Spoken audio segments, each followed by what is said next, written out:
Hai guys, hari ni aku nak share salah satu jalan untuk aku make sure one day aku akan ada RM1 juta. Hai guys, selamat datang pada channel ni. Hari ni aku Fikri. Baik, korang mesti pernah dengar orang cakap, okay, 100k dalam masa 5 tahun, kumpul duit kereta cara mudah, kahwin percuma 5 tahun je. Baik, in a sense, benda ni tak salah. Tetapi, benda ni meninggalkan salah satu komponen yang paling penting bila kita invest secara long term, iaitu masa, which is compounding. So, memandangkan kita akan guna ASBF, so kita kena faham apa yang teknik-teknik yang ada dalam ASBF. Kita akan cerita 3 perkara. First kali surrender value, second adalah rolling, third adalah compounding, which is the most important part dalam investing ni. First kali adalah surrender value. Bila kita buat hutang, bila kita hutang kereta ke, kita hutang rumah ke, hutang PTPTN ke, bila kita bayar setiap bulan, duit tu kita tak gunakan untuk bayar sepenuhnya pada kita punya hutang tu. Bank akan ambil portion dia dulu dan lebihan tu baru akan bayar pada principal kita. Principal yang aku masukkan kat sini adalah berapa banyak kita hutang. So kat sini ada dua, kita akan bayar first kali interest, second adalah principal. Untuk kita tahu berapa kita bayar pada bank, berapa kita bayar pada principal kita boleh tengok dekat amortization schedule. Dekat schedule ni, well, lain bank, lain dia punya schedule, dia ada lain dia punya cara kiraan, tapi secara principal dia adalah sama.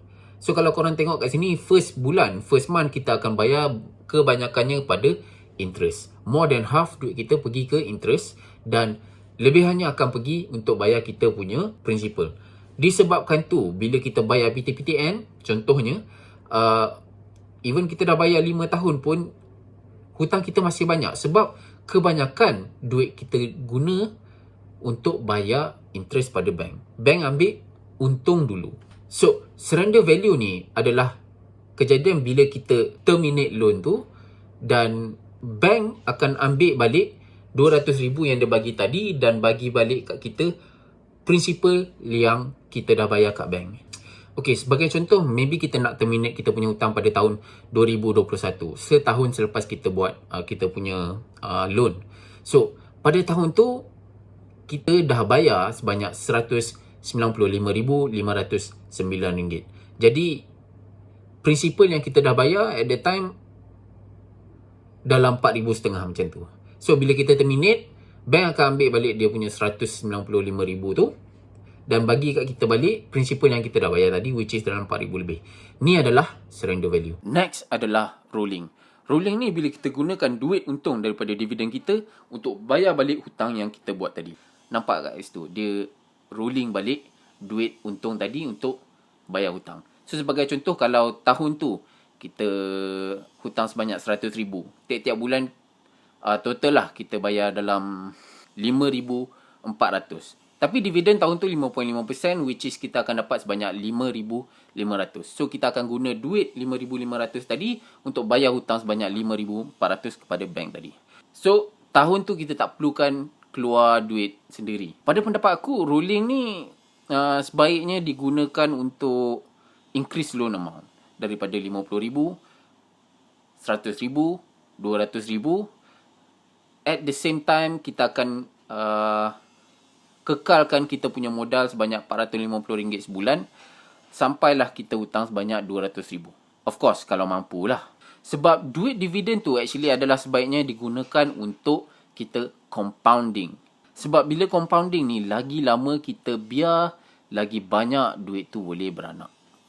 Last kali adalah compounding. Compounding ni adalah advantage paling besar yang kita ada bila kita invest long term. Compounding adalah faedah atas faedah ataupun interest atas interest. Bermakna kat sini, setiap tahun kita dapat faedah, setiap tahun faedah tu akan increase. Sebagai contoh, korang tengok dekat sini, pada tahun pertama kita cuma dapat RM11,000 je daripada dividen kita. Tapi kalau kita simpan dividen tu, bila kita cukup untuk tak gunakan duit untung tu untuk rolling balik, kita boleh compoundkan duit tu. Jadi, dalam contoh ni, pada tahun yang ke-30, kita punya interest tahun tu, kita punya dividen tahun tu adalah sebanyak RM51,000. So, berapa actually kita akan dapat kalau kita invest banyak RM200,000 selama 30 tahun pada kadar interest kita punya loan lah 3.5%. Kita akan dapat dalam RM996,790.26. Dan kat sini kita belum tambah lagi surrender value. At this time, surrender value kita adalah sebanyak RM200,000. So, total amount pada tahun yang ke-30 kita invest dalam ASB adalah sebanyak 1.2 million. So, pada tahun ke-31, kita punya dividen adalah sebanyak 66,000 setahun ataupun dalam 5,500 sebulan. Okey lah kalau nak buat duit pencen kan. Of course, ni adalah projection. So, projection ni akan bergantung pada banyak mana kita akan dapat tahun tu dan tahun kemudian dan tahun selepasnya. Make sure subscribe untuk sentiasa update dengan peluang-peluang investment yang ada. Aku panggil alternative investment, yang mana korang boleh guna duit ni untuk dapatkan pulangan yang lebih banyak daripada apa yang ASB offer. Tapi sebagai asasnya, ASB adalah sangat selamat lah. Korang maybe rasa 30 tahun tu agak lama. Tetapi consider macam ni. Kalau menggunakan teknik ni, sekurang-kurangnya kita dah secure satu jalan untuk kita dapat 1 juta lebih. Yang selebihnya kita akan gunakan untuk invest ke tempat lain. Ingat, kita ada lagi KWSP, kita ada lagi duit kerja, simpanan biasa kan. Or maybe time tu dah boleh buat business ke.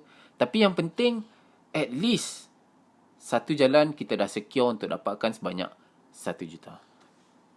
So guys, itu saja untuk hari ni. Kalau korang belajar something, please subscribe kat bawah, share dengan kawan-kawan. Itu saja untuk hari ni. Thank you.